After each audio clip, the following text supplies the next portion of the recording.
লাগান খেয়াল করে শুনুন গো মা, অনেকেরই মা নাই, অনেকেরই বাবা নাই, সবাই তো কবরে চলে গেছে, আমরাও তো কবরে চলে যাব। মা টাকা পয়সা বাড়ি গাড়ি সব দুনিয়াতে রেখে কবরে চলে গেছে। আল্লাহর কলি স্বপ্ন দেখতে পাচ্ছে। আমি একটা কবরস্থানে গিয়েছি গো মা, ওই কবরস্থানে অনেকগুলো মুরব্বীরা সেই কবরস্থানে বসে আছে, প্রত্যেকের কবরের মধ্যে নূরের পিণ্ড জ্বলতেছে, কিন্তু দুইজন ব্যক্তি, দুইজনে মুরব্বী, তারা স্বামী স্ত্রী ওই কবরের উপরে বসে আছে, তারা দুইজন অন্ধকারের মধ্যে বসে আছে। আমার মা বোনেরা, আমি একটা অলির জীবনী পড়তেছি, অলির জীবনী পড়েছি। এই অলির জীবনী কখনো মিথ্যা হতে বলেন পারে কি? অলির জীবনী কখনো মিথ্যা হতে পারে না।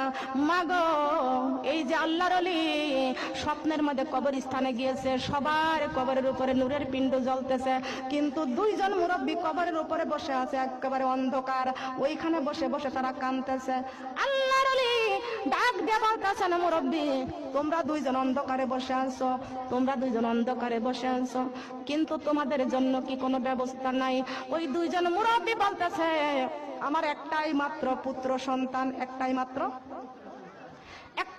পুত্র সন্তান, আমার অনেক সম্পদ ছিল, টাকা পয়সা ছিল, বাড়ি গাড়ি ছিল, সব আমার সন্তানকে দিয়ে দিয়েছি, একটাই মাত্র সন্তান দিয়েছি, কিন্তু ওই সন্তান আমার টাকা পাই, আমার পয়সা পাই, আমার বাড়ি গাড়ি পাইয়া একটা মাত্র সন্তান সেই টাকা পয়সা দিয়ে মদ খায়, গাঁজা খায়, বেহাইয়া হারাম রাস্তায় খরচ করে। আমার আল্লাহ ঘোষণা করেছেন, ওয়া তুজাহিদুনা ফি সাবিলিল্লাহ, জান এবং মাল আমার রাস্তায়